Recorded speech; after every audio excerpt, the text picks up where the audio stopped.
तो कुछ जीवन के बारे में। लोग इतने के उलझे हुए हैं कि वो नहीं समझते जीवन की सच्चाई।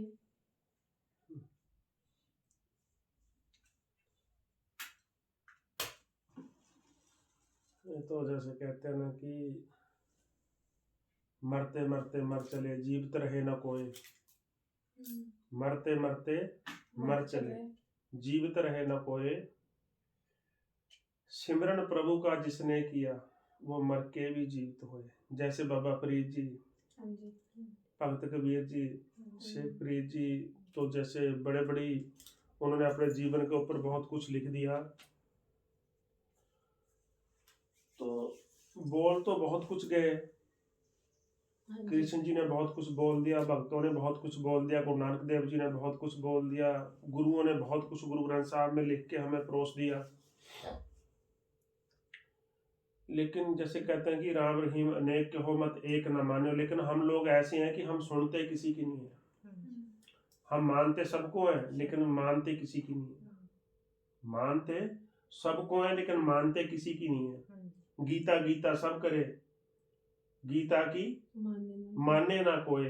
गीता की जिसने मान ली उसका जीवन ऊंचा हो। तो ये बातें हैं कि हमें तो बस एक ही काम आता है कि बस पैसा पैसा पैसा पैसा पैसा। पैसे ने ही रिश्ते खत्म कर दिए, पैसे ने ही पुत्र से बाप, बाप से पुत्र दूर कर दिए, परिवार में खिलाड़े पा दिए, इंसान अकेला पड़ गया, भाई भाई से दूर हो गया, पति पत्नी से दूर भाग रही है, पति पत्नी से दूर भाग रहा है। बल्कि किस कारण कि पैसे ने बहुत पवाड़े पा दिए। पैसे का लालच ही सब कुछ हो रहा है कि पैसा पैसा पैसा पैसा, पैसे का ही पसारा। तो यहाँ गुरुओं ने बड़ी अच्छी तुक की लिखी थी, इस मन को कोई खोजो भाई, तन छूटे मन कहाँ समाई। इस मन को कोई खोजो भाई, तन छूटे मन कहाँ समाई। कि जिस दिन मरोगे, जिस दिन डेड बॉडी पई होएगी, कि उस दिन कौन कभी कहाँ जाएगा उस दिन मन। जो पूरी जिंदगी मन सानू धोखा दिंदा है, जो मन पूरी जिंदगी सानू गुमराह करता है, ये करना है, ऐसे करना है, वैसे करना है, उसके साथ लड़ना है, उसके साथ लड़ना है, उसने ऐसे क्यों कर दिया, उसने ऐसे क्यों कर दिया। तो जो पूरी जिंदगी सानू जो मेन टारगेट है उस पर कभी नहीं आने देगा मन। तभी कहते हैं कि मन जीते जग जीत। मन को जीतना कठिन काम। तो गुरु ने कहा कि जौंदे जी इसनु समझ लो कि ये सुनो गुमराह मन ही गुमराह करता है। मेरा मन करता है मैं ऐसे कर लूं, मेरा मन करता है मैं ऐसे कर लूं, मेरा मन करता है मैं ऐसे कर लूं। मन के पीछे ही भागता है पूरी जिंदगी इंसान। कभी आत्मा के बारे तो सोचता नहीं है कि आत्मा ही परमात्मा है। पूरी जिंदगी तन के लिए भागते हैं, तन के लिए ये चाहिए, तन के लिए वो चाहिए, तन के लिए ऐसा चाहिए, तन के लिए ऐसा चाहिए। लेकिन जिसके सहारे तन चलता है उसके लिए हम क्या करते हैं पूरी जिंदगी। सोचने के लिए कई बार मजबूर हो जाते हैं कि वो प्रभु हमारे तन को जैसे चला रहा है, उसके लिए हम पूरी जिंदगी करते क्या है। कभी सोचा, कभी विचार किया कि प्रभु ने हमारे लिए इतना कुछ किया, इतना कुछ किया। खान पीन से लेके, पहनने से लेके, एक से एक ब्रांडेड से ब्रांडेड कपड़े हमें दिए, भोजन एक से एक भोजन दिया। लेकिन जो सिंपल सादा सोबर जो भोजन भगवान ने, प्रकृति ने हमें दिया था, लेकिन हमने उसे बिगाड़ बिगाड़ के बिगाड़ बिगाड़ के बिगाड़ बिगाड़ के एक बीमारियां पैदा करने के लिए भोजन को उस स्थिति पे हम ले आए। भोजन को पहले जो सिंपल दाल फुल्के थे, सिंपल सब्जियां थी, आज उसको हमने क्या बना दिया। बर्गर खाना है जी, पिज्जा खाना है जी, नूडल खाने हैं जी। जो भोजन हमारी सेहत के लिए बेस्ट है वो तो हमने करना नहीं। नहीं नहीं जी, हम तो आज तो जी हम बाहर खाएंगे, आज तो हम बाहर चलेंगे। बाहर बड़े बड़े रेस्टोरेंट बन गए, बड़े बड़े रेस्टोरेंट खुल गए, और बड़े बड़े हॉस्पिटल खुल गए, बड़े बड़े मैरिज पैलेस खुल गए। मैरिज पैलेस में खाएंगे, गोलगप्पे खाएंगे, टिक्कियां खाएंगे, पूरी खाएंगे, छोले खाएंगे, पता नहीं क्या क्या, फिर ऊपर से फिर हम पकौड़े भी खाएंगे, फिर हम उसमें सॉस भी खाएंगे, फिर हम आइसक्रीम भी खाएंगे। लास्ट में जाके हम क्या करेंगे, बिल्कुल कोल्ड कहेंगे, ठंडी सी आइसक्रीम दे दो भैया, हाँ जी। कि पूरा भोजन का सत्यानाश हो जाए, फिर हमें कोई अच्छी सी बीमारी लग जाए, तब फिर हम डॉक्टर के पास भी जाना है कि वो इतने बड़े बड़े हॉस्पिटल जो खुले, हमने फिर जाना भी तो है वहाँ। हाँ जी। फिर कहेंगे जी कुछ आराम नहीं आ रहा, दवाई तो बहुत जगह से ले ली। भाई तूने बीमारी ही इतनी जबरदस्त पैदा कर ली हम लोगों ने कि भोजन को बिगाड़ बिगाड़ के, और खड़े होके हम भोजन करते हैं। हाँ जी। अब खड़े होके तो 4 पैरों वाले डंगर भोजन करते हैं, हम तो उन लोगों का भी फेल कर दिया। उनका भी कोई टारगेट था कि खुंटा काटा हुआ था कि खुंटे पे बंधेगा तो वहीं भोजन करेगा, तेरा इतना के एरिया है। हाँ जी। हमारी हालत देखो शादियों में, एक पकौड़ा यहाँ से उठाएंगे, दूसरा रसगुल्ला वहां से उठाएंगे, वो खाते खाते हम दूसरी साइड चले जाएंगे, वहां खाते खाते पूरे पंडाल में घूम जाएंगे, कहीं कहाँ क्या मिलेगा। हाँ जी। तो मतलब कि जीवन का सत्यानाश हमने खुद कर रखा है, तो फिर हम कसूर देते हैं किस्मत को। भगवान ने अच्छा नहीं किया, उसको बेचारे को तो इतना भयंकर रोग लग गया था, वो तो बेचारा मर गया।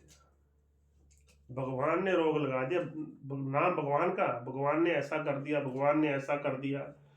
जो हम कर रहे हैं वो ठीक कर रहे हैं? नहीं। जो भोजन को हम बिगाड़ रहे हैं, मैदा इतना मनाही थी कि मैदा नहीं खाना चाहिए, मैदे को बड़ी एक जैसे कहते हैं कि सेहत के लिए नुकसानदेह एक पदार्थ है मैदा। लेकिन आज समय क्या है, आज के छोटी छोटी एज के बच्चे, छोटी छोटी एज की लड़कियां लड़के मैदे के बिना कुछ उन्हें अच्छा नहीं लगता। पिज्जा खाना तो मैदे का, नूडल खाना तो मैदे का, क्या क्या चीजें बताएं कि मैदे से बनी हुई ही चीजें ही बच्चे पसंद करते हैं। हाँ जी। अब फिर जब शादी हो जाती है, फिर चलो जी टेस्ट पे टेस्ट, टेस्ट पे टेस्ट। अब बच्चे को ये प्रॉब्लम होगी जी, अब बच्ची को ये प्रॉब्लम होगी जी, फिर संतान में प्रॉब्लम, फिर इस तरह की प्रॉब्लम। तो ये चीजें हम खुद पैदा कर रहे हैं, ना कि भगवान कर रहा है। तो कहीं ना कहीं कसूरवार अपने जीवन को बर्बाद करने का हमारा ही सबसे बड़ा योगदान है। हमें सोचना होगा कि हमें खाना क्या है, पहनना क्या है। बस हम तो चले भी हैं कि कहीं घर पे जाके कहीं साग सब्जी कुछ बनाना ना पड़ जाए, बस बाहर से ले चलो थोड़ा सा, बस बाहर से ले लो, यहीं से खा चलेंगे, अब तो टाइम बहुत हो गया, अब तो घर पे जाके खाना बनेगा नहीं मेरे से। ये हालात हैं हमारे, और मैदा खाएंगे और सो जाएंगे। तो हम जैसे कहते हैं ना कि जैसा खाइए अन्न तैसा हो मन। जैसा भोजन आप करोगे और वो आपकी मन की अवस्था के ऊपर असर करेगा। सिंपल सादा भोजन खाओगे, आपकी मन की स्थिति और आपका जैसे कहते हैं ना कि माइंड का संतुलन और बीपी हर चीज नॉर्मल रहेगी।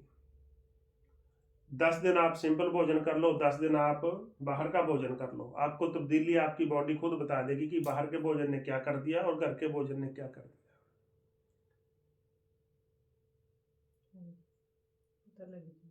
फिर पूरा दिन भाग दौड़ डिप्रेशन में आएंगे, घर पे आए फटाफट बस खाना खाया, टीवी के आगे बैठ जाएंगे।